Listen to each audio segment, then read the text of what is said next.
Hey guys, welcome back to Maelstrom Gaming Studios. I'm Craig, and today we're going to have another Tyranid deep dive for you guys. This time it is on our biggest tank we have in the Tyranid Codex, and that is the Tyrannofex. A unit in the most recent balanced data slate has seen a nice glow up, specifically to a rupture cannon. So today we'll talk about the rupture cannon, talk about the other guns, Tyrannofex platform, and why it is an awesome unit for the Tyranids these days.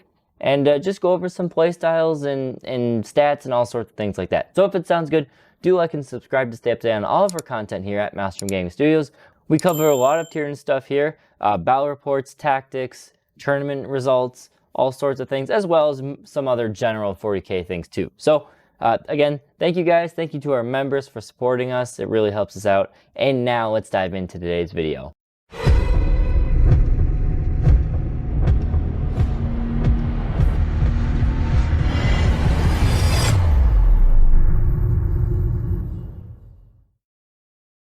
So like many of our deep dives, we go over pretty much the same structure. We've got the profile overview for the Tyrannofex. We've got its abilities, how it plays into detachments, the general play style of the Tyrannofex, the damage output of it, and then we'll wrap that all up in a bit of a conclusion / ramble at the end. So without further ado, the profile overview of the Tyrannofex. So it is a movement 9, which is fantastic for it. 9-inch move.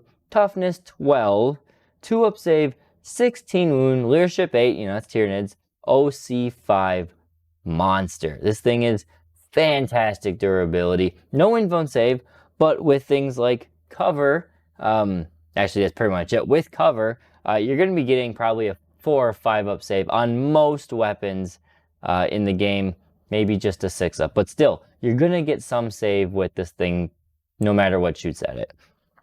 T12, 16 wounds, and a 2-up save.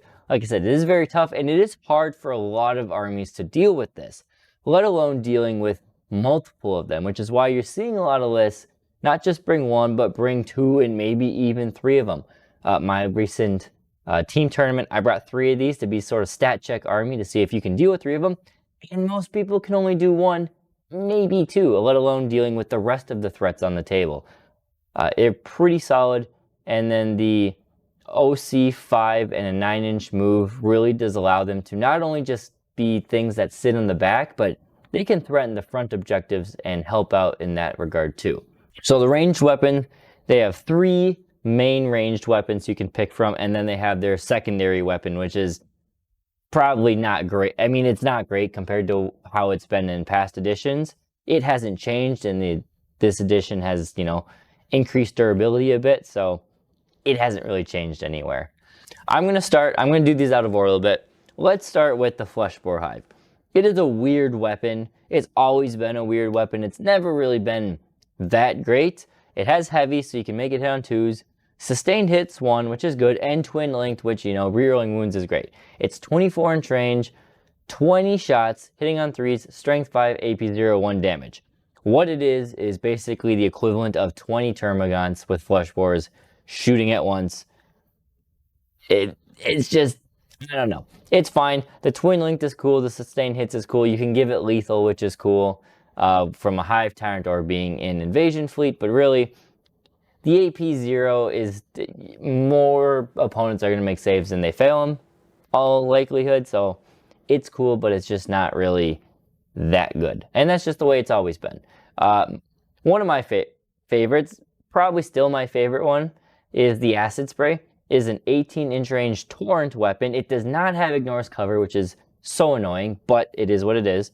D6 plus 6 shots, torrent, so it automatically hits, strength 6, AP 2, 2 damage. This is fantastic as a frontline threat weapon.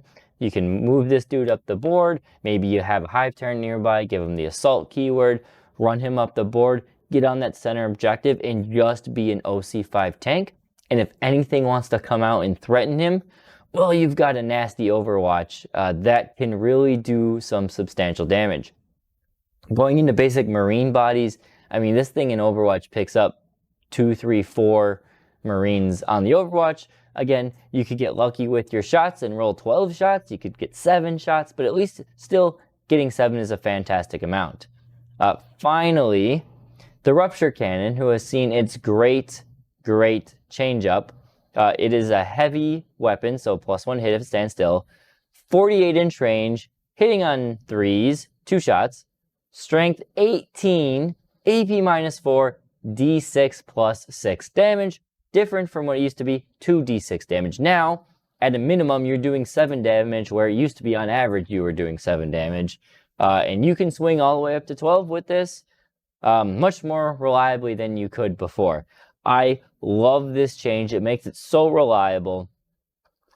It's not so much the fact that this thing is consistently dropping tanks left and right.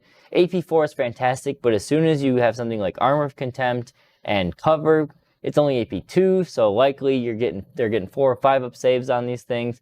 If your opponent has a 4 up invuln save or a 5 up invuln save, they're gonna deflect a couple shots. And with only 2 shots to begin with, the damage is not consistent. You gotta hit, you gotta wound, you gotta get past the invuln save, and then the damage roll.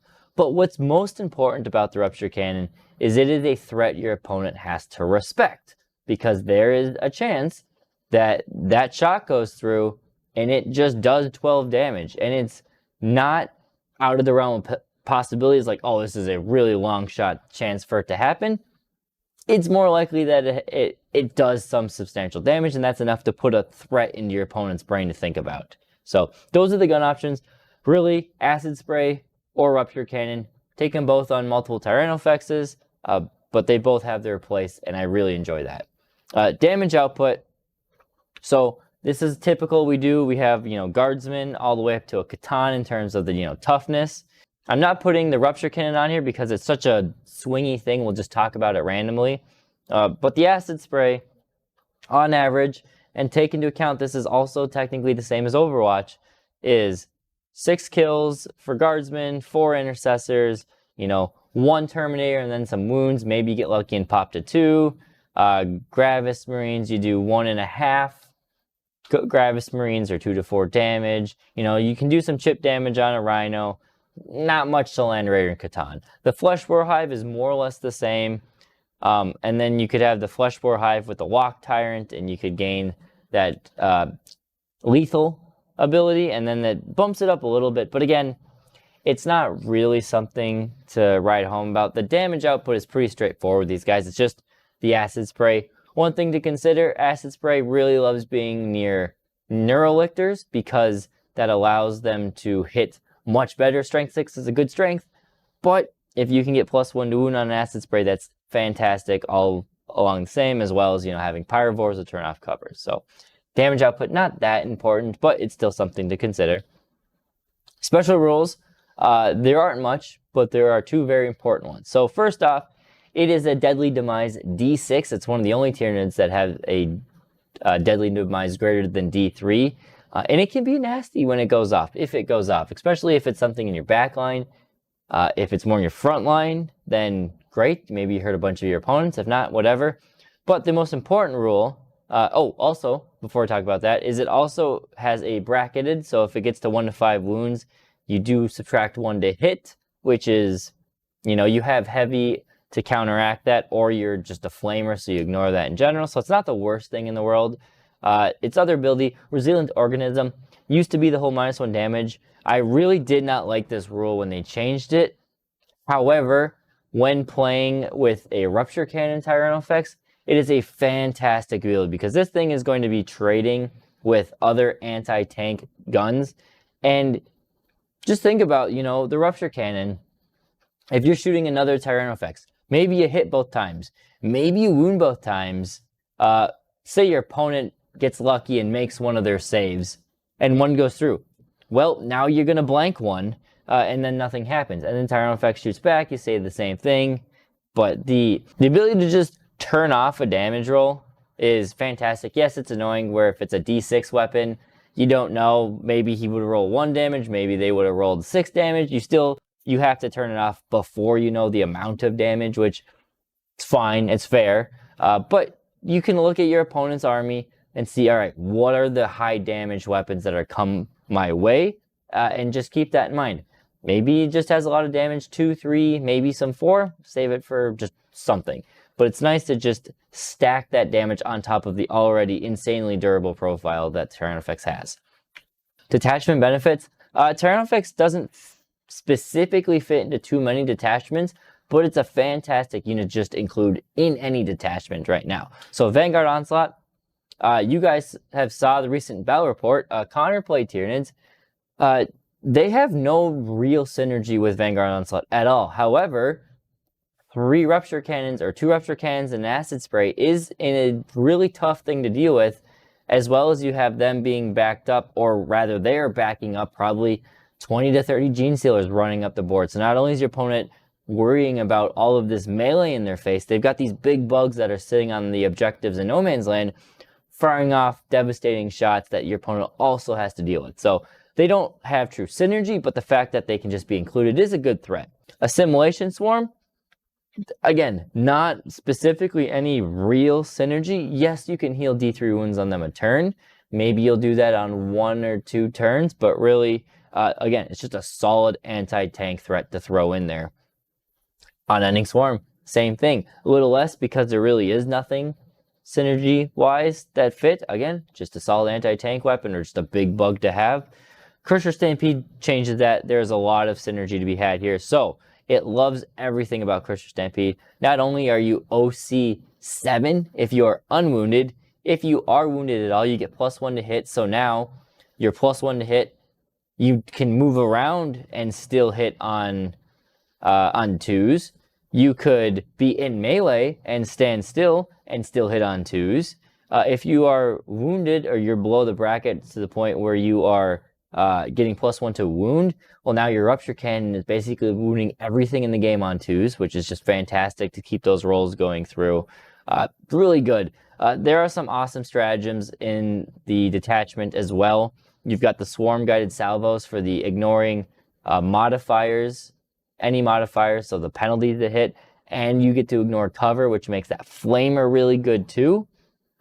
There is one for auto-exploding. I like to use this, say it's on my acid spray effects. If he's getting low on health, I will just bull rush him at my opponent, try and get as many things tied up there, and then when he explodes, D6 mortal wounds to every unit within 6 inches can be a big threat.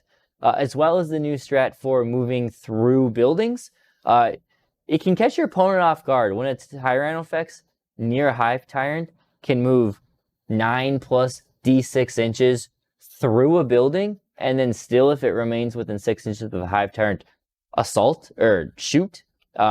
Really crazy amount of mobility on these big bugs. Invasion Fleet, it loves lethal and it's sustained. If you can always have lethal hits on your Rupture Cannon, that's great. If you're shooting infantry and sustained, you know, that's fine too. But really the lethals is what it loves, because now it doesn't need to be near Hive Tyrant. And if you get 6s, that just saves you a couple rolls there.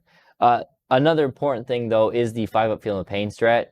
Really makes this thing even more durable. Putting it on like your acid spray effects up the middle, your opponent has to deal with it. But now it's a 2-up save. Maybe it's got cover. It's got a 5-up Feel No Pain. It's going to blank one of your big shots at the beginning of the game, and it just has its normal save on top of that. So really insane durability there. And finally, Synaptic Nexus. Will of the Hive Mind gives you the most reliable Rupture Cannons in the game. Being able to pull off the ability to reroll ones to hit and wound allows you to almost guarantee that you get your shots, both shots through.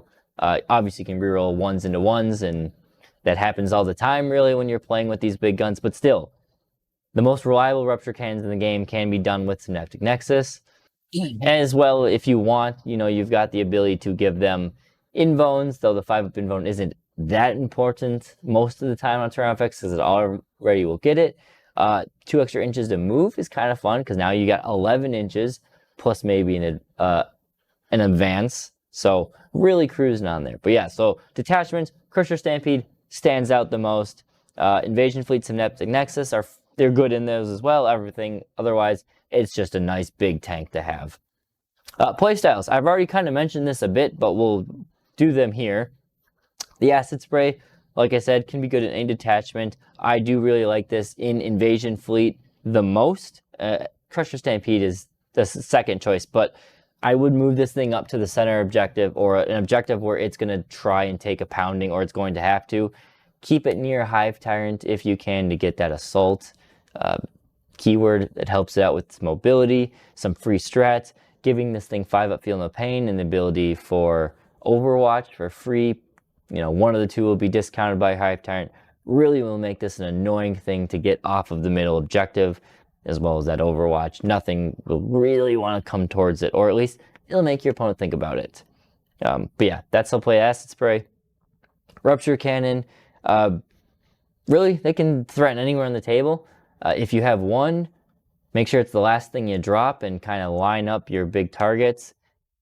Don't be afraid to move it up the table if this thing gets locked in melee with some chaff. As long as it still has line of sight decently around the board, then sure, it's locked in melee, it'll be -1 to hit, but it'll also be standing still, so it'll benefit from that heavy. So you'll still be hitting on 3s the whole time. And chaff likely will never get through this thing all game. So don't be afraid to move your rupture cannons up the board, but at the same time, depending on your opponent, they have 40-inch range, so they can keep their distance. Try to avoid with the rupture cannon shooting into 4-up invones if you can. Some armies, that's just what there is. It's 4-up invones to shoot at. A good example, I think, is playing into something like Tau. Tau have a lot of battle suits typically, and a lot of the hammerheads and stuff. You know, you could be faced with an option. He's got a unit of 3 crisis suits or a Riptide. Your gut says shoot the big gun at the big Riptide because you're more likely to do significant damage to it. It feels better to do big chunks off this, but that Riptide has a 4-up invone. Where if you shoot them at the crisis suits don't have an invone unless they're with a specific commander. The one with the sword, I can't remember his name. Anyway, you could very easily, 2s and 2s, and they don't get a save. You could kill 2 crisis suits outright, and that in the long run will be a lot more helpful for the rest of your army than maybe getting a wound through on a Riptide and then chunking it down to, 1/3 of its health left. So avoid shooting the 4-up invones unless it's the only thing out there. Try and pick off the weaker but still important targets first, because it's much more likely to go through and do the damage. The Fleshboar Hive, I'd play this the same way as I would the Acid Spray, really. If it can keep access to lethals, that'll help that damage output.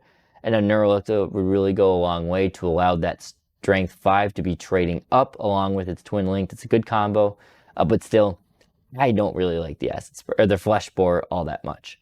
That's pretty much it. We have a wrap it up in conclusion. Right now, I think Tyrannofex are in a fantastic place. The Acid Sprays are still great, but the Rupture Cannons are amazing right now. They are in an interesting place where I wonder if they're going to see any point increases. So at the time of filming this, I'm thinking it's going to be about a week or two until we have our next balanced data slate, or at least our Minotaur Field Manual, which is where points get updated.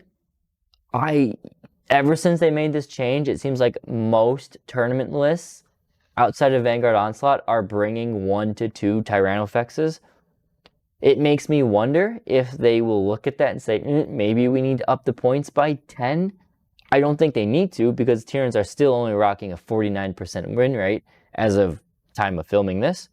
They're still only rocking a 49% win rate, and I argue that maybe 4% of that is on the backs of the Tyrannofex these days. So it's keeping them in games. It's making them able to play the shooting game better than they were before, and they really don't play the melee game all that well anyway, so it helps them out in this edition a lot. I hope they don't get to change any nerfs, but right now they're a fantastic place. The Rupture Cannon, I've been playing Tyranid since 5th edition. The Rupture Cannon has never been the more competitive option until now. It's the first time you could argue the Rupture Cannon is the most competitive option. So it's great to have it be an option. I'm glad I magnetized my first Tyrannofex, and I have another one with the Rupture Cannon built in, so I can run 2 Rupture Cannons. It's a great way to play.